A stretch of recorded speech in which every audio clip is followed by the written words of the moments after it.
हाँ, so guys मेरा खाना वाना हो चुका है, ब्रेकफास्ट एंड उसके बाद रीवा मैडम जो है, मैं जैसे ही शूट करने लगी ना वैसे की वैसे उठ गई, आराम से चूल्हे में सो रही थी। तो मुझे लग रहा था कि मैं इसको काफ़ी आराम से वीडियो बना लूँगी, ये सो रही है।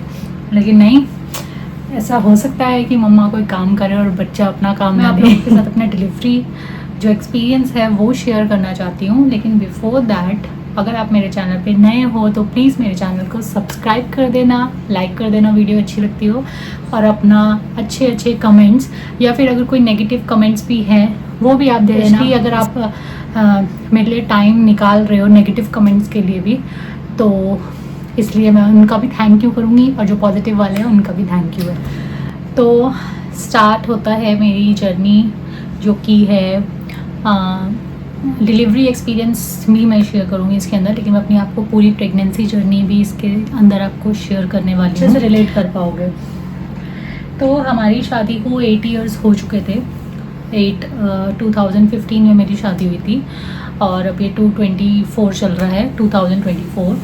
तो 5-6 इयर्स तक हमने प्लान नहीं करा था हमारी प्रेगनेंसी।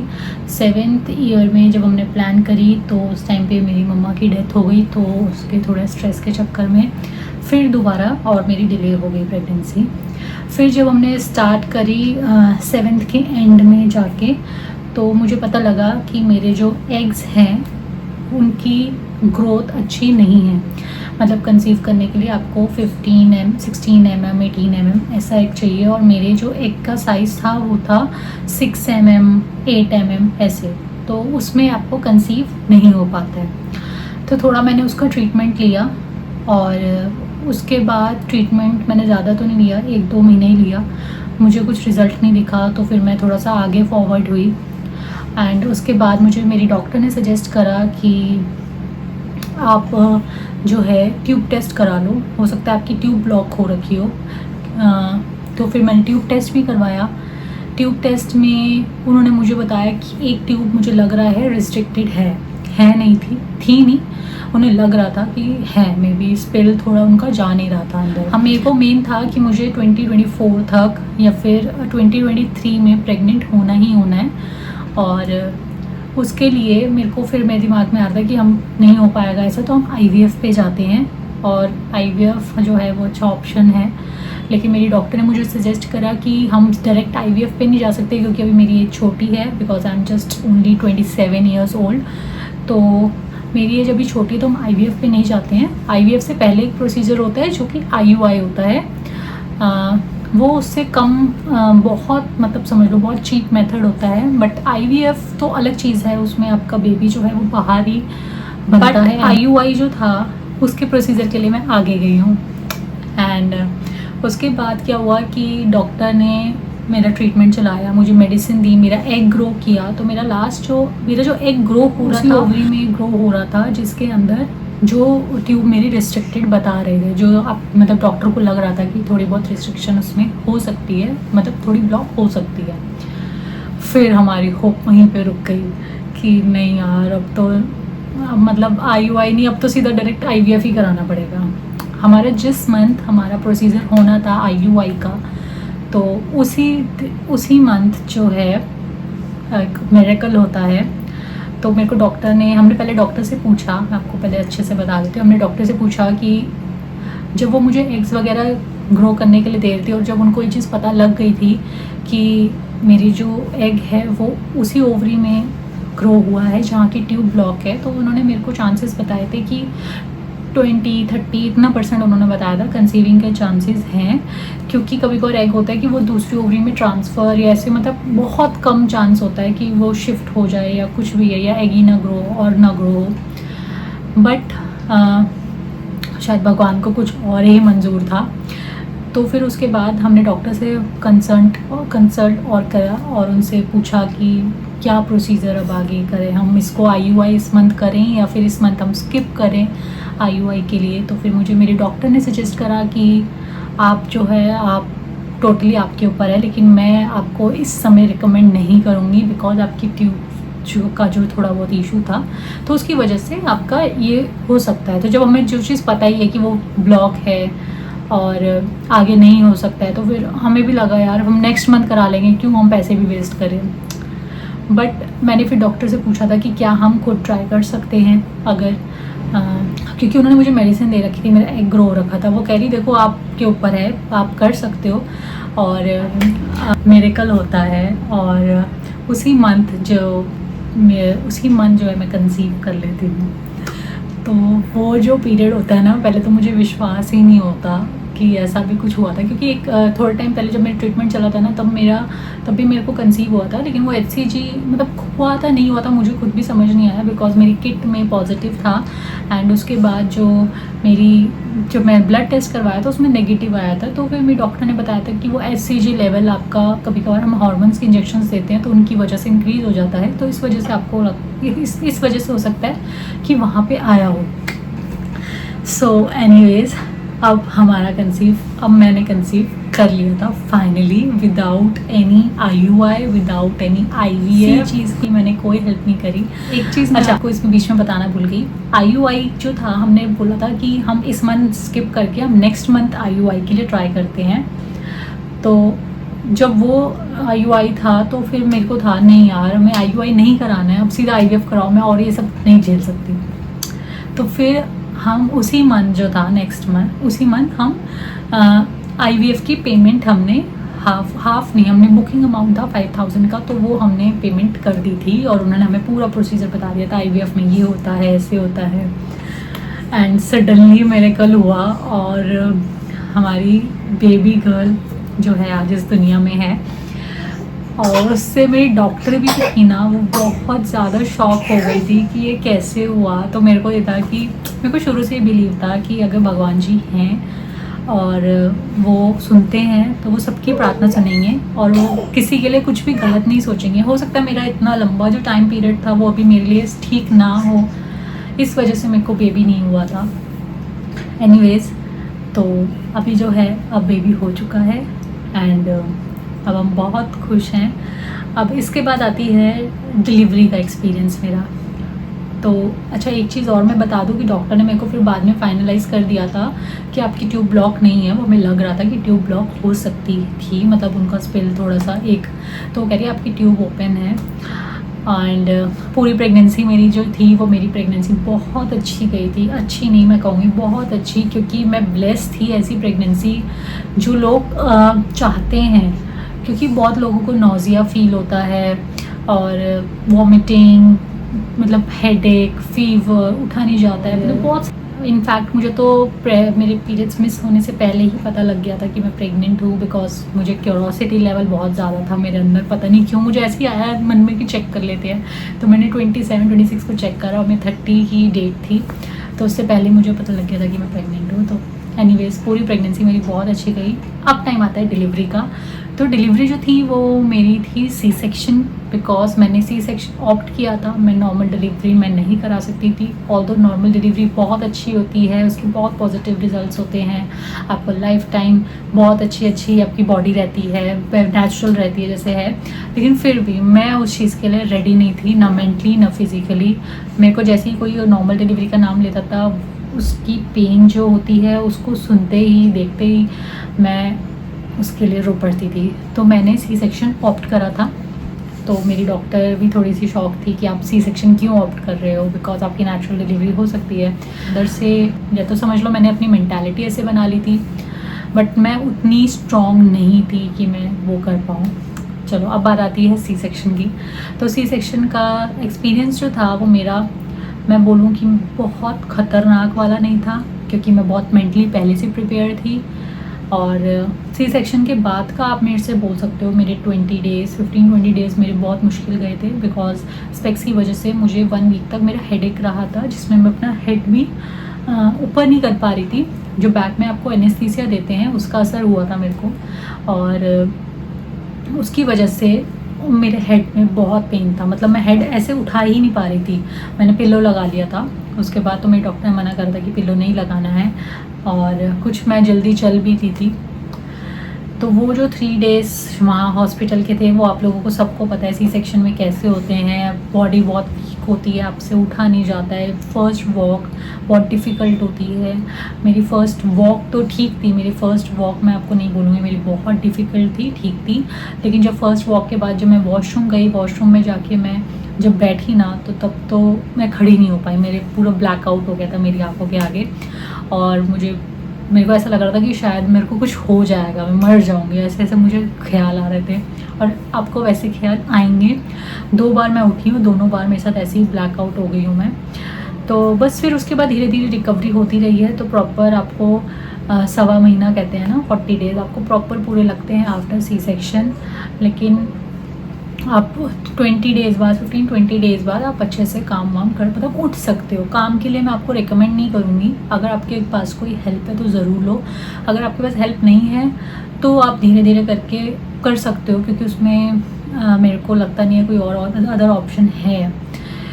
बल्कि मैं तो ये चाहती हूँ कि 40 डेज़ आपको पूरा रेस्ट करना चाहिए।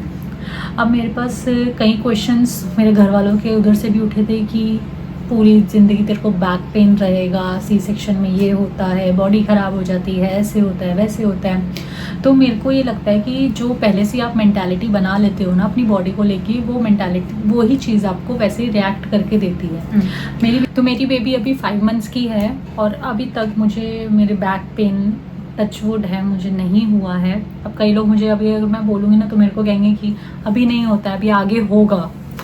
देखो बैक पेन मैंने डॉक्टर्स की सारी रिसर्च वगैरह मतलब सब कुछ पढ़ा है, क्यों होता है क्यों नहीं होता है, ये चीज़ के बारे में मैं यहाँ पे डिस्कस नहीं करूँगी आपको, क्योंकि आप लोगों को प्लीज़ ये सब अपने डॉक्टर से पूछना है। क्योंकि आपको उस टाइम ना बॉडी बहुत कच्ची होती है आपकी, जो कहते हैं ना 40 डेज़ जो होते हैं वो आगे 40 ईयर्स ऑफ लाइफ वुमेन की डिसाइड करते हैं कि क्या कैसी रहेगी।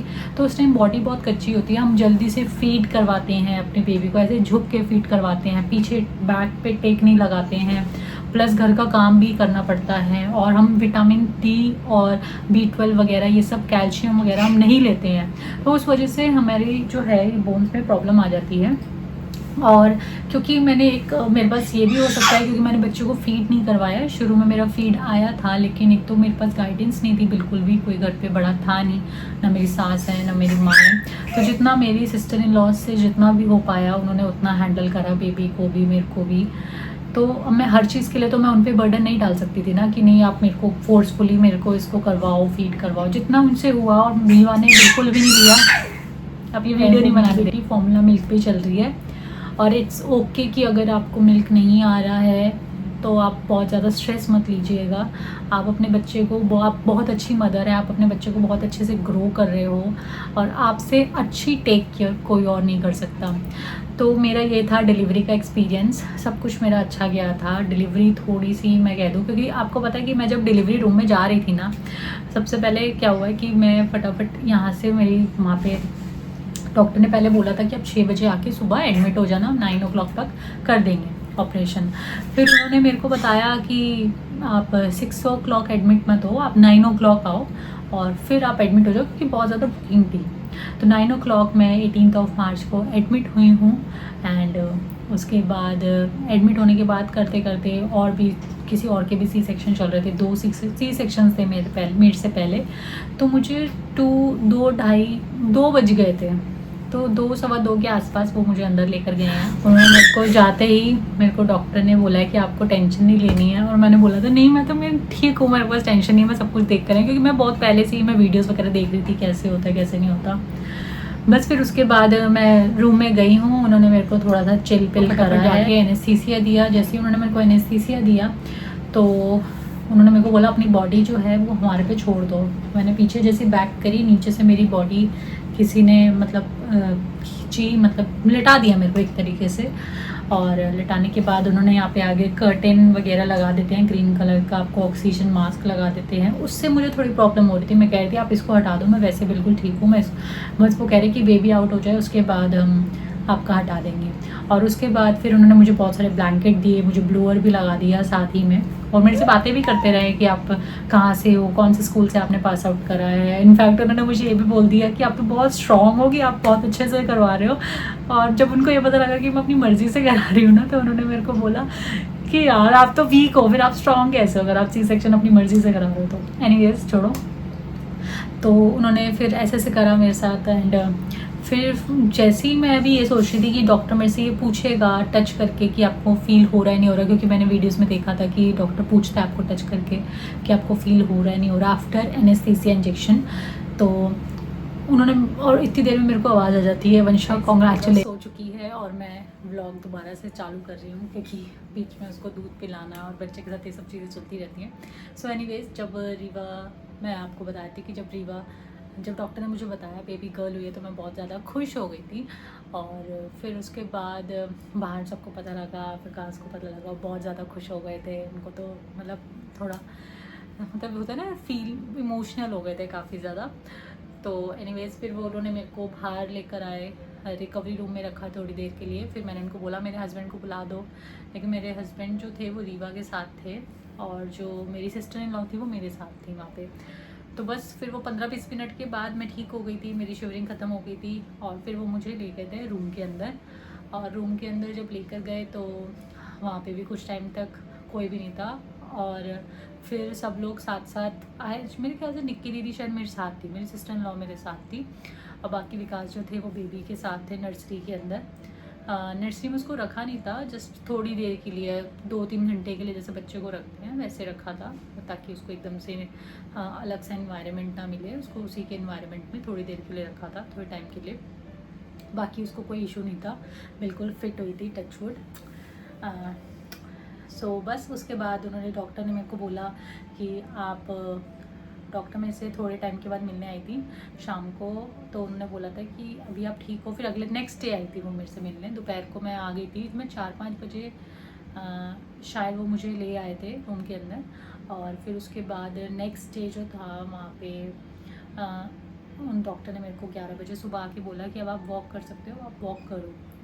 तो बस वो जो वॉक थी ना वो थोड़ी सी डिफ़िकल्ट थी। 2 राउंड मैंने काट लिए थे आराम से और तीसरे राउंड में जब मैं वॉशरूम में बैठी तो मैं पूरा ब्लैकआउट हो गई थी, जैसे मैंने भी आपको बताया। बट कोई बात नहीं, ये सब चीज़ें मैं आपसे शेयर कर चुकी, तो इसलिए मैं दोबारा नहीं बोलूँगी। और फिर उसके बाद फिर वो वाला पूरा दिन गया। फिर थोड़ी सी पेन थी नीचे, आपको कफ में स्नीज़ करते टाइम, मतलब कुछ भी आप चीज़ कर रहे हो तो आपको पेन होएगी, कुछ टाइम तक तो पेन रहती है।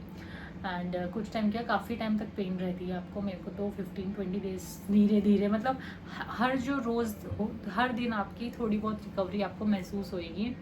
बस फिर उन्होंने मेरे को 3rd डे छुट्टी दे दी थी और उन्होंने मेरे को, जो मेरा हेडेक था उसके लिए मेरे को बोला था कि वो एनेस्थीसिया का असर आपके उस पर है। यूजुअली लोगों को बहुत कम होता है इसका असर, हेड पे इतना नहीं होता है। हेडेक होता है तो 1 आधे दिन के लिए होता है। मेरे को 1 वीक रहा था और मैं इसी वजह से मिल्क भी नहीं पिला पाई थी बच्चे को। और फिर धीरे धीरे मेरी प्रोडक्शन भी कम हो गई और मतलब बहुत सारी चीज़ें चल रही थी। तो एनीवेज सारी मेरी चीज़ें बिल्कुल परफेक्ट गई थी। बट फिर उसके बाद 2-3 महीने बाद मेरे यहाँ पे पेन उठी चेस्ट से थोड़ा सा नीचे। तो फिर मुझे पता लगा मेरे गॉल ब्लैडर में स्टोन है। और फिर बाद में फिर दोबारा 1-2 महीने बाद फिर मेरा उसी महीने आई थिंक मेरा ऑपरेशन हो गया, जून में ही ऑपरेशन हुआ मेरा। तो 2 ऑपरेशन हो चुके हैं अभी तक 5 महीने के अंदर अंदर। एक मेरा C section and other one is gall bladder वाला। तो वो भी सही था, वो तो चलो उसकी रिकवरी तो बहुत फास्ट हो गई थी, लेकिन मैं चाहती थी 6 मंथ्स की एटलीस्ट मेरी बेबी हो जाए, थोड़ी बॉडी को रिकवर करने का, हील करने का टाइम मिले। बट एनीवेज कोई बात नहीं, जो भी होता है भगवान जी सब अच्छा करेंगे अब आगे। और अगर कोई चीज़ गलत या बुरी भी होने वाली होगी तो उसके लिए हिम्मत देंगे। तो मैं आपसे मिलती हूँ अपने नेक्स्ट वीडियो में। यही थी मेरी डिलीवरी एक्सपीरियंस, यही था मेरी पूरी प्रेगनेंसी जर्नी। इस चीज़ में ये जो डिलीवरी और जो मैं सब शेयर कर रही हूँ ना, मैं जस्ट इसलिए कर रही हूँ कि इन फ्यूचर कभी मैं आगे जाके दोबारा अपनी वीडियो देखूँगी तो मुझे कितना नॉस्टैल्जिया फील होगा उस टाइम पे। क्योंकि मेरी जो जर्नी थी ना, मेरा एक मिरेकल बेबी मैं बोलूँ वो था। चलो बस इस वीडियो को मैं यहीं पे एंड करती हूँ। होप करती हूँ आपको ये वीडियो अच्छी लगी होगी तो don't forget to like share subscribe to my channel. मिलती हूँ नेक्स्ट वीडियो में। Bye guys.